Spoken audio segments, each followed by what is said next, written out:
और अब दस्तक उन कर्मचारियों के अधिकार के लिए जिनकी गलती कोई नहीं, लेकिन फिर भी उन्हें अब की बार पहली तारीख को छोड़िए तीसरी तारीख तक भी वेतन नहीं मिल पाया। हमारे देश में पहली तारीख को सैलरी आना सिर्फ एक प्रक्रिया नहीं बल्कि जिम्मेदारियों, उम्मीदों को पूरा करने की रोशनी होती है। इसीलिए हर महीने की पहली तारीख को सैलरी आने के मसले पर विज्ञापन में जिंगल बना कि खुश है जमाना, आज पहली तारीख है। व्हाट्सएप फॉरवर्ड तक में कहा गया कि जिस मैसेज से सबसे ज्यादा देश का वेतन पाने वाला आम आदमी खुश होता है वो है सैलरी क्रेडिटेड। लेकिन आज जब मैं 3 सितंबर को रात 10 बजे यह खबर आपको बता रही हूं, तब तक हिमाचल प्रदेश के लाखों सरकारी कर्मचारियों को अगस्त महीने का न तो वेतन मिल पाया है न ही पेंशन, और कोई भी एक तय तारीख बता नहीं पाया कि वेतन कब दिया जाएगा। जहां पिछले हफ्ते 2 महीने तक खुद वेतन न लेने का त्याग मुख्यमंत्री और मंत्री कर रहे थे, वहां अब लाखों कर्मचारियों का वेतन भी आर्थिक संकट में फंसने लगा है। तब आज आपको दस्तक देकर पूछना है कि हिमाचल प्रदेश सरकार की आर्थिक स्थिति क्या इतनी खराब है कि अब समय से अपने कर्मचारियों को सैलरी पेंशन तक नहीं दिया जा रहा है। राज्य के इतिहास में पहली बार है कि राज्य के कर्मचारियों के वेतन और पेंशन का भुगतान पहली तारीख को नहीं हुआ। राज्य के 2,15,000 कर्मचारी और 90,000 पेंशनर अभी भी अपने वेतन पेंशन का इंतजार कर रहे हैं। आमतौर पर क्या हर बार पहली तारीख को कर्मचारी को, पेंशनरों को उसकी सैलरी मिल जाया करती थी, लेकिन ये मुझे भी 34-35 साल की सर्विस हो गई है, ये पहली बार हमने देखा कि आज 3 तारीख हो गई है, अभी तक सैलरी लोगों के खाते में नहीं आई है। अगर पहले थोड़ा सा भी पता हो कि इस फर्स्ट को आपकी सैलरी नहीं आएगी तो कोई इंतजाम करेगा, कुछ ना कुछ तो कुछ करेगा ही, चाहे उधार लेगा, कुछ भी लेगा। चलो राशन के 2-4 हज़ार रुपये कुछ तो बंदे रखते, जरूरी नहीं है कि सबकी ही सैलरी इतनी है कि वो गुजारा कर सके, क्योंकि फर्स्ट को हर आदमी ने अपना बजट बनाया होता है। जब कैलेंडर में पहली, दूसरी और तीसरी तारीख भी बीत गई, सैलरी खाते में नहीं आई, वेतन खाते में आने का मैसेज भी नहीं पहुंचा, हिमाचल प्रदेश में कर्मचारी पूछने लगे, सरकारों ने जो आर्थिक संकट पैदा किया, क्या उसका सामना अब आम आदमी का परिवार करे? ऊपरी मंजिल से मकान मालिक देखता है, दरवाजे से दूध वाला देखता है, पेपर वाला भी, चलो पेपर वाला हर आदमी का होता है, राशन वाले भी बोलते हैं, सब्जी वाले भी बोलते हैं, स्कूल में फीसें जमा करनी बच्चों की, हर आदमी की अपनी समस्या है। वो नहीं जानते भी ऐसी समस्या होगी, इनको 10 दिन पहले बोला होता तो हम जानते भी वाकई समस्या आ जाती है। कहीं कुछ ऐसी कोई बाढ़ नहीं आई 15 दिन में कि हमारी पैसे बंद हो। हिमाचल प्रदेश में अब की बार सुक्खू सरकार कर्मचारियों को अगस्त की सैलरी पेंशन का 2,000 करोड़ रुपए 3 सितंबर तक नहीं दे पाई है, जिसमें 1,200 करोड़ रुपए का वेतन पर जाता है, 800 करोड़ रुपए पेंशन का कर्मचारियों को देना होता है। अगस्त की सैलरी नहीं बल्कि डीए, एलटीए और मेडिकल रिएम्बर्समेंट भी सरकारी कर्मचारियों का 10,000 करोड़ रुपए हिमाचल प्रदेश की सरकार पर बकाया है।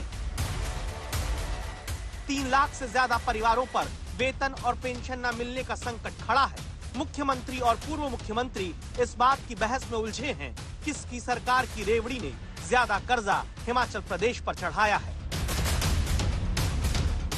सत्ता को हासिल करने के लिए झूठी गारंटी दी गई और उन गारंटियों में से थोड़ा सा पोर्शन, एक आधी गारंटी का जब अभी लागू करने की दिशा में आगे बढ़े तो प्रदेश आर्थिक संकट में आ गया है।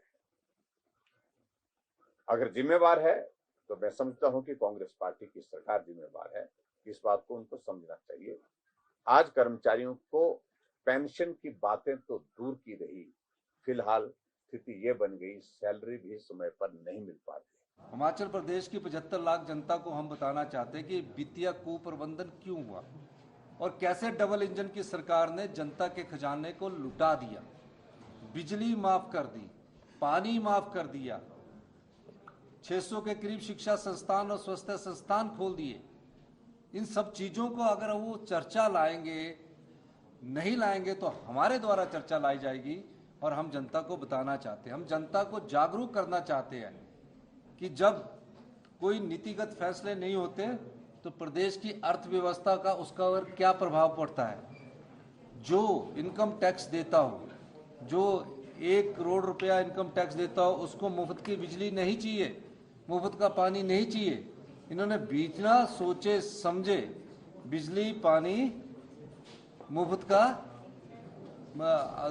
उन लोगों को दे दिया जो लोग देने अपने पैसे से पानी भी खरीदना चाहते थे, बिजली भी खरीदना चाहते थे। कर्मचारियों को उम्मीद है कि 5 तारीख को वेतन मिलेगा, क्योंकि तब केंद्र सरकार से राजस्व घाटे की रकम 500 करोड़ रुपए मिलेगी और अगर रकम नहीं मिलती है तो शायद वेतन और भी डिले हो सकता है। अब सरकार इस पसोपेश में है कि कर्ज लेकर बांटी जा रही पेंशन और वेतन को किस तरह से रोका जाए। हिमाचल प्रदेश की सरकार का ये हिसाब किताब हमने आपको गुरुवार को ही पिछले हफ्ते दिखाया था कि जितना सुक्खू सरकार का बजट है उसमें से 62% हिस्सा तो केवल वेतन, पेंशन, कर्ज और कर्ज की ब्याज में खर्च हो जाता है। लेकिन आज का सवाल है कि आखिर किस वजह से इतिहास में पहली बार हिमाचल प्रदेश के सरकारी कर्मचारी पहली तारीख को वेतन पेंशन नहीं पाए? क्या इसकी वजह पैसा रेवड़ियों पर लुटाने के बाद अब कहीं से भी पैसा बचाने की कोशिश है? ध्यान से दस्तक देते इस सवाल को समझिए। दरअसल हिमाचल प्रदेश में हर महीने कर्ज उठाकर ही वेतन और पेंशन का भुगतान होता है। हर साल वेतन और पेंशन के ओवरड्राफ्ट लोन पर 36 करोड़ रुपए ब्याज सरकार को भरना होता है। यानी हर महीने ओवरड्राफ्ट लोन का 3 करोड़ का ब्याज भरकर ही सरकार कर्मचारियों को वेतन पेंशन दे पाती है। अब राज्य सरकार के वित्त विभाग से जुड़े सूत्रों के अनुसार अब की बार वेतन और पेंशन का भुगतान इसलिए देरी से किया जा रहा है ताकि हर महीने 3 करोड़ रुपए ब्याज देने से बचा जाए। दावा है कि सरकार को इंतजार है कि केंद्र का पैसा आ जाएगा तो उससे पेंशन वेतन दे दिया जाएगा। 5 तारीख तक केंद्र सरकार से 520 करोड़ रुपए की राजस्व घाटा राशि मिलने की उम्मीद है। उसके बाद कर्मचारियों को वेतन दिया जाएगा। 10 तारीख को केंद्रीय करों के रूप में 490 करोड़ रुपए मिलने की उम्मीद है, जिसके बाद पेंशन का भुगतान होगा। इस तरह हिमाचल प्रदेश की सरकार 10 तारीख तक केंद्र से पैसा मिलने के बाद अगर कर्मचारियों को सैलरी पेंशन देगी तो सुक्खू सरकार का 3 करोड़ रुपया ब्याज वाला बच जाएगा। कुछ लोग कह सकते हैं कि यह पैसा बचाने की अच्छी तकनीक है, लेकिन यहां 2 बातें हैं। पहली बात यह है कि पैर चादर से बाहर जाने के बाद सिर्फ रुमाल से मुंह ढककर खुश होना बुद्धिमानी नहीं कही जाती। दूसरी अहम बात, केंद्र सरकार से 10 तारीख को पैसा जो मिलता है वो भी कुल 1010 करोड़ रुपए ही होता है, यानी वेतन पेंशन के लिए 2000 करोड़ की जरूरत से कम। तो क्या सरकार कर्मचारियों को और लंबा इंतजार कराएगी? और दस्तक देता सवाल, क्या राज्य अब केंद्र के भरोसे ही कर्मचारियों को वेतन देगा? वो केंद्र से क्या मदद चाहते हैं? संकट तो प्रदेश का है और मुख्यमंत्री को जिम्मेवारी के साथ इस बात को स्वीकार करना चाहिए कि अगर प्रदेश में आर्थिक संकट है, इसको ठीक करने की जिम्मेवारी प्रदेश की है, ना कि केंद्र की। कहाँ पर भी आया है कि यहाँ पर आर्थिक संकट है? ये ठीक है कि हम किसी कारणवश जो है कुछ रीशेड्यूलिंग करते हैं पेमेंट्स भरे का, तो वो कोई आर्थिक संकट नहीं है, वो सभी सरकारें करती है। वो ये कह रहे हैं कि हिमाचल के इतिहास में पहली बार है जब 1 तारीख को सैलरी का हिमाचल के इतिहास में कई चीजें नई होगी, जयराम जी की मर्जी से थोड़ी होगी। तो आप कह रहे हैं कि आर्थिक संकट? कोई आर्थिक संकट नहीं है। जो भी हमने वादे किए पब्लिक से उन सभी के ऊपर काम हो रहा है, सभी विकास के कार्यों पे काम हो रहा है। उधार लेकर या केंद्र के भरोसे पैसा मिलने पर राज्य के कर्मचारियों को वेतन देने की हालत आ जाए तो पूछना जरूरी है कि जिम्मेदार कौन है।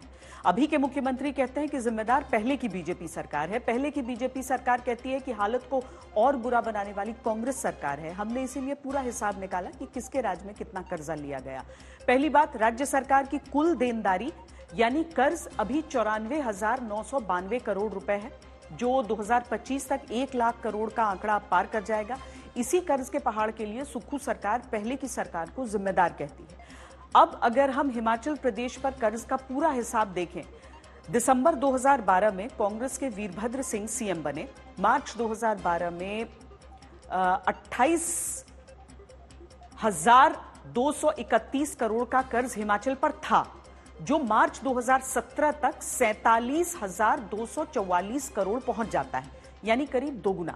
5 साल में 19,000 करोड़ रुपए का कर्ज बढ़ा। दिसंबर 2017 में जयराम ठाकुर सीएम बने तो मार्च 2017 में 47,244 करोड़ के कर्ज वाला राज्य मार्च 2022 तक 73,541 करोड़ तक पहुंच गया, यानी 5 साल में 26,000 करोड़ से ज्यादा का कर्ज चढ़ा। दिसंबर 2022 में सुखविंदर सिंह सुक्खू सीएम बने। मार्च 2022 में 73,541 करोड़ के कर्ज में दबा राज्य। मार्च 2024 में 94,000 952 करोड़ के कर्ज में डूब गया, यानी 2 साल के भीतर 21,000 करोड़ रुपए का और कर्ज चढ़ गया। जहां अभी सैलरी कर्मचारियों की आई नहीं और मुख्यमंत्री अपना 2 महीने का वेतन पहले न लेने का ऐलान करके बता चुके हैं कि आर्थिक संकट बड़ा है। अर्थव्यवस्था में तेजी से सुधार हुआ है, अगर इसमें थोड़ी सी भी ब्रेक लग गई तो हमारी अर्थव्यवस्था थोड़ा और चरमरा जाएगी। इसलिए हम इस पर अर्थव्यवस्था पर ब्रेक लगाना नहीं चाहते हैं। और मैं अपने सभी सरकारी कर्मचारियों और अधिकारियों से भी कहना चाहूँगा, आपका डीए हमने देना है, आपका एरियन में हमने देना है, ये सब चीज़ें साथ साथ चलती है। और जल्दी ही हम, जैसे ही हमारी स्थिति में सुधार हो रहा है, अर्थव्यवस्था में बहुत तेजी से सुधार हो रहा है, कभी एक महीने ट्रेजरी कम होती है, एक महीने ज्यादा आती है। 1 लाख करोड़ का हिमाचल प्रदेश का ऋण का आंकड़ा पार होने वाला, और ये श्रेय वर्तमान के हमारे मुख्यमंत्री व्यवस्था परिवर्तन सुख की सरकार सुखविंदर सिंह सुक्खू जी को जाएगा।